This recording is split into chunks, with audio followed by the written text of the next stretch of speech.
this video, I am going to do my 4th, 5th, and 6th doctor's appointment. Just to try to get them over with, and hopefully I can fit it all in 10 minutes.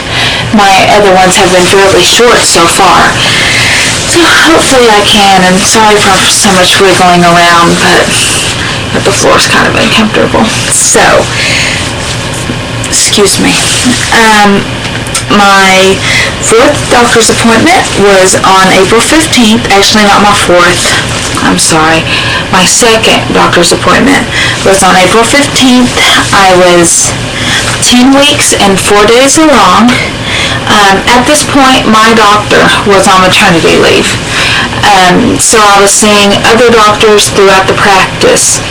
And the doctor I saw at this appointment was not a good doctor, and I'm glad I don't have to see her again, because if so, I would trade practices. I really didn't figure much out at this appointment. I felt like when I left this appointment, I knew less than whenever I went. So really, the only things I found out is that the heartbeats for baby A was 171, baby B was 171 as well, and whenever I say baby A and baby B, it's not always, there's no way to tell if they're the same baby. One week baby A is baby A, and the next week baby A could be baby B from last week. There's no way to, because there's no separating membrane, there's no way to tell who's who at this point. And probably, until I get quite far along, there's just no way to keep them separate. So anyways, the babies both looked good, sounded good. They were moving around, kicking each other, hugging. It was quite nice to see. I will have an ultrasound at every doctor's appointment, because it's too hard to tell which baby's heartbeat is which heartbeat. You could very easily be listening to the same baby's heartbeat twice, and you'd never know it by Doppler. So they'll do an ultrasound every time.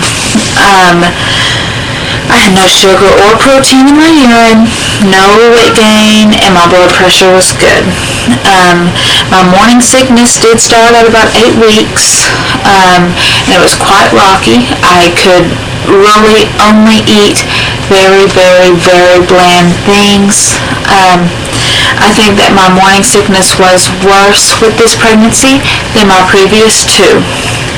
And I was very, very, very gaggy all the time. I gag, and I still do. I gag constantly at smells, at tastes, at thoughts, at sights. I gag, and that's part of the reason why I have a hard time swallowing prenatal vitamins, is that I'm gagging on them. If I get the first one down, I can't get the second one down. There's no way. And most of the time, I couldn't even get a first one down.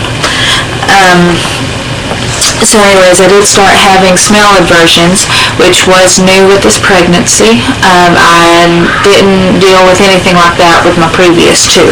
Basically, in cooking beef, chicken, anything that had a real strong odor whenever I was cooking it, I couldn't cook. Basically, for a while there, we were just eating frozen meals that we could easily, frozen chicken, whatever, that we could easily cook in the microwave, and I wasn't having to smell it as it cooked, because especially the raw smell, I just couldn't handle it. And we had picked out names for the babies at that point.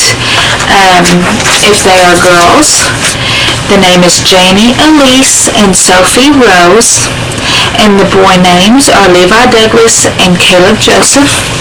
Just to give it's always fun to know insights. My husband's grandmother's name was Jane, so that's where we got Janie from. My grandmother's name was Rose. That's where we got Sophie Rose from. Levi Douglas. Douglas is my husband's dad's brother, grandpa, their middle names. And Caleb Joseph. Joseph is my father's name. So that's basically it. for that appointment. My third appointment was